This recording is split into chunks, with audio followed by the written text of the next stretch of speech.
જય ગુરુદેવ. જય ગુરુદેવ. મનુષ્યને ભક્તિ કરવાની મજા તો આવે જો એના જીવનમાં ખરેખર સાચી શાંતિ હોય તો.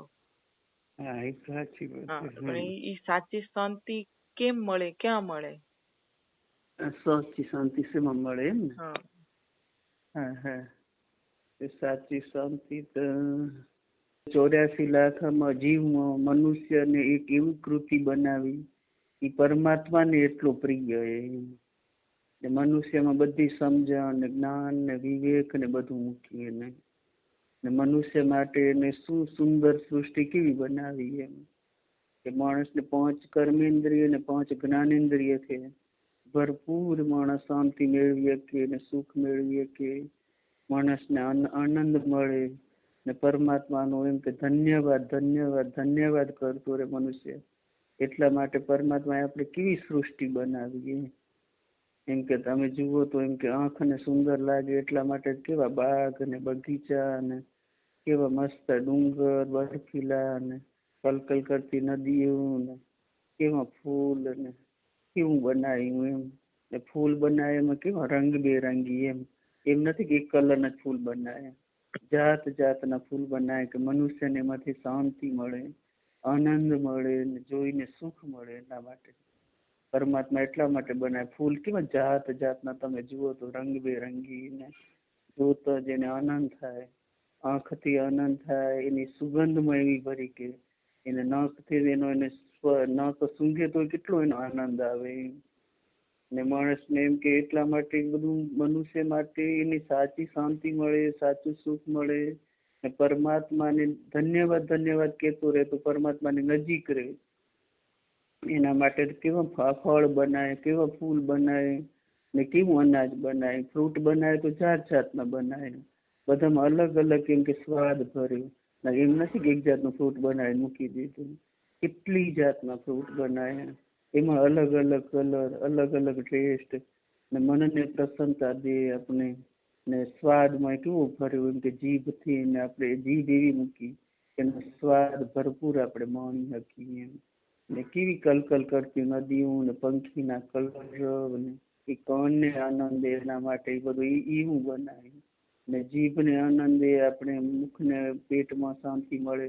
અનાજ કેવા બનાવે એમ નથી એક જાતનું અનાજ મૂકી દીધું ભગવાને, જાત જાતના અનાજ બનાવે. એમાં બધી વસ્તુ મનુષ્યને આનંદ માટે સુખ માટે શાંતિ માટે બનાવી પરમાત્મા.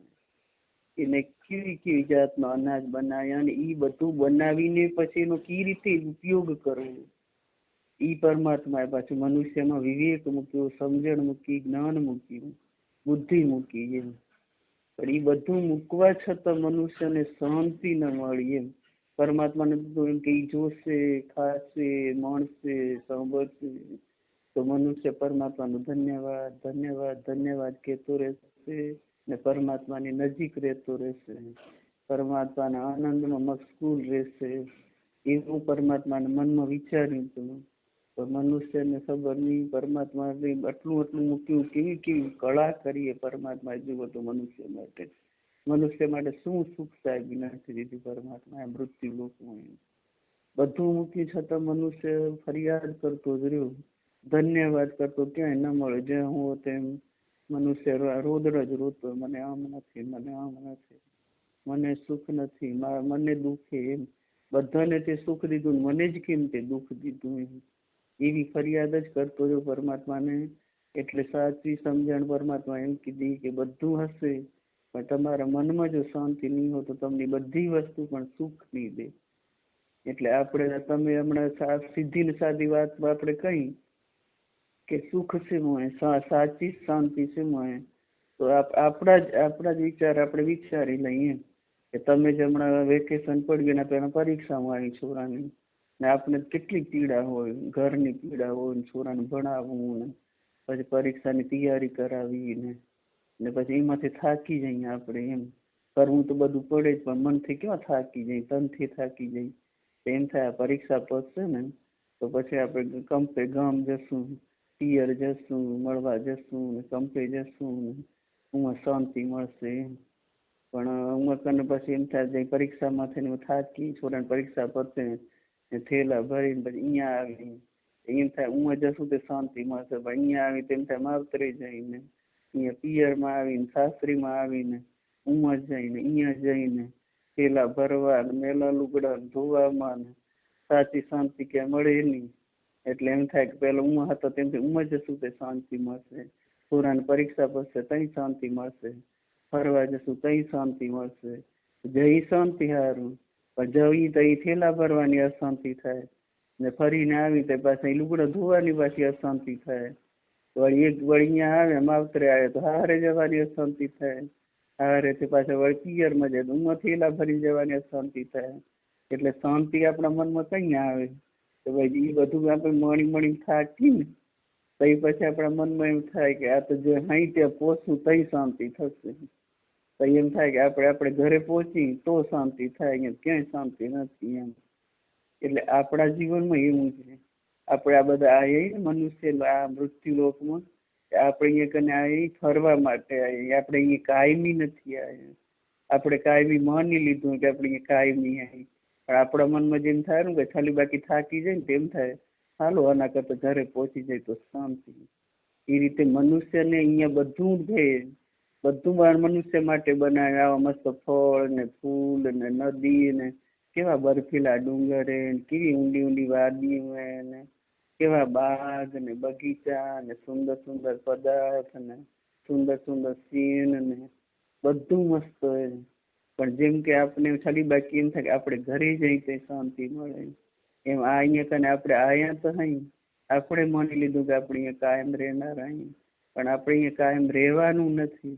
એટલે આપણે સાચી શાંતિ કઈ મળશે કે તમને હવે છે તમારા ઘરે પહોંચ્યા, હમણાં ઉના પહોંચ્યા તો એમ થયું ને કે હા હવે શાંતિ, હવે થેલામાંથી લુગડા કાઢવા નહીં પડે ને થેલામાં ઘાલવાય નહીં પડે, તો એમ થાય કે હા હવે શાંતિથી. એ રીતે આપણે આ જે જીવ આપણે અહીંયા કને મૃત્યુલોકમાં આવ્યું હોય મનુષ્ય રૂપે, પણ અહીંયા કને ગમે ત્યાં આપણે શાંતિના ફાંફા મારી રહ્યા, પણ સાચી શાંતિ તો પરમાત્માના નામમાં હોય, પરમાત્માના ધામમાં હોય ને પરમાત્માની શરણાગતિમાં હોય. જે આપણે આપણા અસલી ઘરે પહોંચશું તહીં આપણને સાચી શાંતિ મળશે. અસલી ઘર એ આપણું આ નથી, આ તો આપણે અહીંયા કને આપણા કર્મના જે ભોગે એ ભોગવવા માટે આવી, એ ભોગવવા માટે આવી એટલે એમાંથી આપણે કેમ નીકળવું તો આપણે નીકળી જ નહીં શકીએ, કારણ કે આ ગયા જન્મમાં આપણે ઋણ કરીએ, એ ઋણ આપણે અહીંયા ચૂકવવા આવ્યા, પણ આપણા મનમાં આપણે એમ થાય કે મને જ કેમ આવી તકલીફ આવે, મને જ કેમ આવું દુઃખ આવે, પણ જ્યાં સુધી એની સાચી સમજણ નહીં આવે કે આપણે જ કરેલા આગલા જન્મમાં આપણો કર્મ હોય તો આપણે આ મનુષ્ય જન્મ મળી હોય, કે આપણે પાપ અને પુણ્ય બે વસ્તુ આપણે લઈને ગયા તો એકલું પુણ્ય જો તો આપણે સ્વર્ગમાં હોત, એકલું પાપ હોત તો આપણે નર્કમાં હોત, પણ આપણું પાપે ને આપણું પુણ્ય એ બે વસ્તુના સંયોગ થયો એટલે આપણે આ મૃત્યુલોકમાં આવ્યું. આ મૃત્યુલોકમાં એટલે ગયા જન્મમાં કરેલા આપણે કર્મ, જે આપણે કર્મ કર્યા જે આપણે શુભ કર્મ હતા એ આપણે સુખ આપે રહ્યા, ને ગયા જન્મમાં આપણે અશુભ કર્મ કર્યા હતા એ આપણે દુઃખ આપે રહ્યા. એટલે આપણે ગમે એટલું એમાંથી છૂટવા માંગશું તો એમાં છૂટી નહીં શકીએ. પણ જ્ઞાન અને સાચી સમજણ એને કહેવાય કે મારા જ કરેલા કર્મ હવે સુખજી આપણે એને રોતે રોતે હસતે હસતે એને જ્યાં સુધી આપણે કે પગમાં કાંટો લાગ્યો હોય તો કાંટો લઈને નહીં ફરાય, જ્યાં સુધી કાંટો પગમાં હશે ત્યાં સુધી વેદના થયા રાખશે, પણ એક કાંટાને કાઢવા માટે બીજો કાંટો જો પગમાં લગાવશું તો જ પેલા વાળો કાંટો નીકળશે. એટલે ગઈકાલ આપણા હાથમાં નથી, એ જે આપણે કર્મ થઈ ગયા એને આપણે સ્વીકારી લેવાના કે મારા જ કર્મથી મને સુખ અને મારા જ કર્મથી મને દુઃખ આવેલું, તો એ સુખમાં સુખી થવાનું નથી ને દુઃખમાં દુઃખી થવાનું નથી. એ શાંતિથી સમજણથી આપણે આ જીવન મળ્યું એ આપણે ધીમે ધીમે પરમાત્માને યાદ કરતા કરતા, પરમાત્માનું ધ્યાન કરતા કરતા, પરમાત્માનું સ્મરણ કરતા કરતા, પરમાત્માને શરણાગત થતા થતા એને સ્વીકારી લેવાનું. એક એક દિવસ કરતા જે શુભ કર્મ હશે તો સુખ આવી જશે, ને અશુભ કર્મ જે ઉદયમાં આવશે તો દુઃખ આવશે. જો પરમાત્માનું નામ આપણી સાથે હશે તો સુખેમાં આપણે અભિમાની આવી જાય ને દુઃખમાં આપણે ડરી નહીં જઈએ. એમ કરતા કરતા જો બે વસ્તુમાં આપણે સંભાવ આવી જાય, એવી આપણામાં સાચી સમજણ આવી જાય, એવું આપણામાં જ્ઞાન આવી જાય, એવી સાચી સમજણ આવી જાય કે પરમાત્માના નામમાં જ શાંતિ છે ને પરમાત્માના ધામમાં જ શાંતિ છે.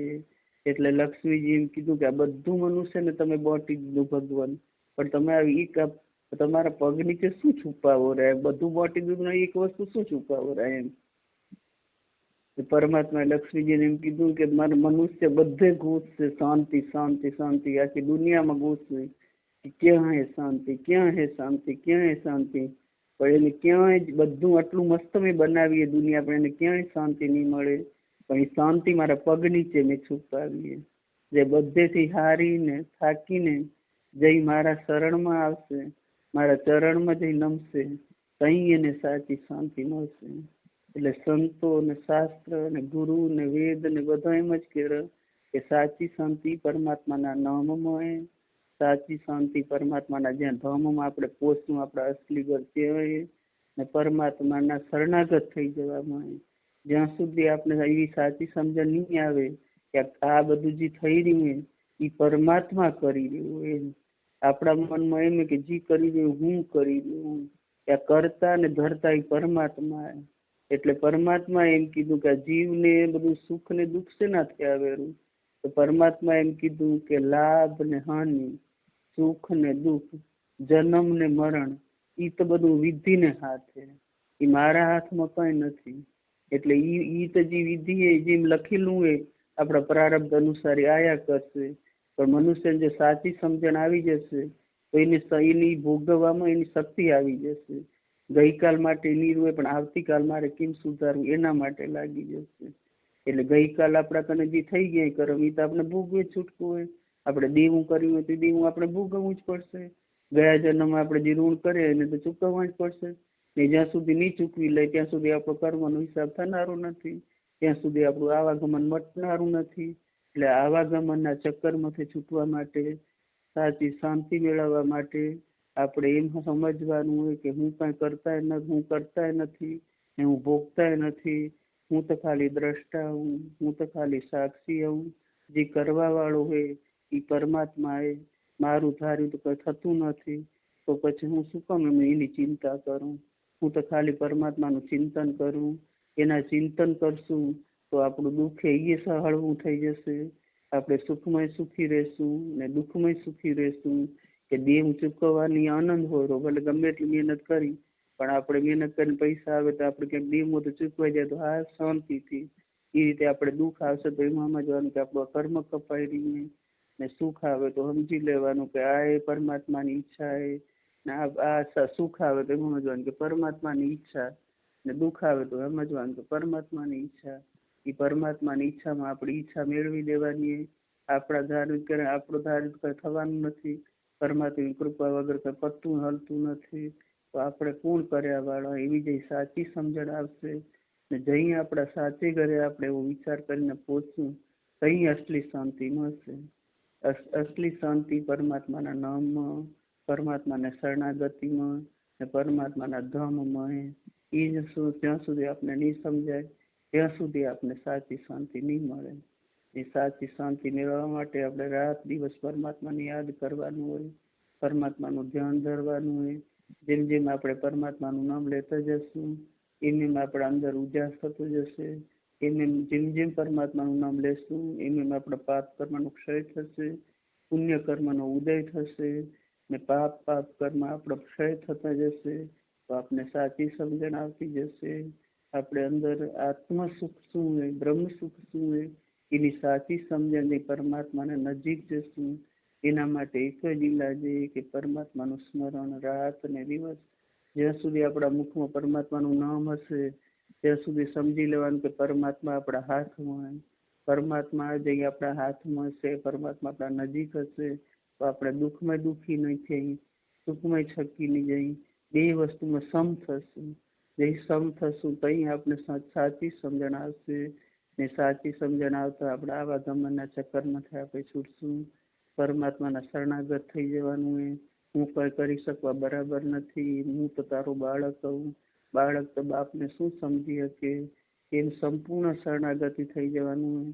એટલે સાચી શાંતિ પરમાત્માના શરણમાં તો આપણે શરણાગત થવાનું કે હું તારો બાળક હું, તું મારો બાપ હો, પણ આમાં હું થાક્યો હું, હવે આમાં મારે ફરી આવાગમનમાં આવવું નથી ને મને મારી સાચી શાંતિ મેળવી લેવી, મને મારા અસલી ઘરે પહોંચી જવાનું છે. એટલે એવી જ પ્રાર્થના થશે અંદરથી, આ અર્થભાવ થશે કે આ જે જમેલામાંથી આપણે થાકશું તો અહીં આપણે થાકવું એના માટે બરોબર છે. જ્યાં સુધી આપણે થાકશું નહીં ત્યાં સુધી આપણે સાચી શાંતિ શું એ સમજાશે નહીં. આમાંથી થાકશું હરોળશું તઈ જ એમ થશે કે આ જેટલી વાર આવશું એમાંથી આ ને આ કરવાનું હોય. હવે મારે એકવાર બળ કરીને પરમાત્માને મેળવી લેવું હોય ને પરમાત્માનું સાચું સુખ શું હોય મારે સમજી લેવું. ની સાચી સમજણ પરમાત્માના નામમાં હોય, એનું સ્મરણ દિવસ ને રાત બને એટલું કર્યા રાખી. ને આ તો અધિક મહિનો હોય, આપણી એક પલ પણ વ્યર્થ ન જાય. કામ કરતા જઈને નામ લેતા જઈને એની યાદમાં ખોવાયેલા રહી. કામ તો આપણે કરવાનું છે પણ કામ કરતા જઈને જેટલું નામ વધુ લેવાશે એટલું અનંત ગણું ફળ આ મહિનામાં મળશે. એટલે આ મહિનાની તો એક પલ પણ ગુમાવવાની નથી. એમ કીધું બધી વસ્તુ મળશે પણ સમય પાછો નહીં મળે. એ સમયની આપણે કિંમત સમજતો નથી. જેથી ફોગટની વાતો કરવામાં આપણે સમયને વ્યર્થ ગુમાવી રહ્યો. એટલે આ અધિક મહિનામાં અધિક વધારેમાં વધારે જપ બને એવું કરવાનું, પરમાત્માને જાણી લેવાનું, પરમાત્માને ઓળખી લેવાનું. સાચી શાંતિ મેળવીએ છીએ તો પરમાત્માના નામમાં છે. જય ગુરુદેવ. જય ગુરુદેવ.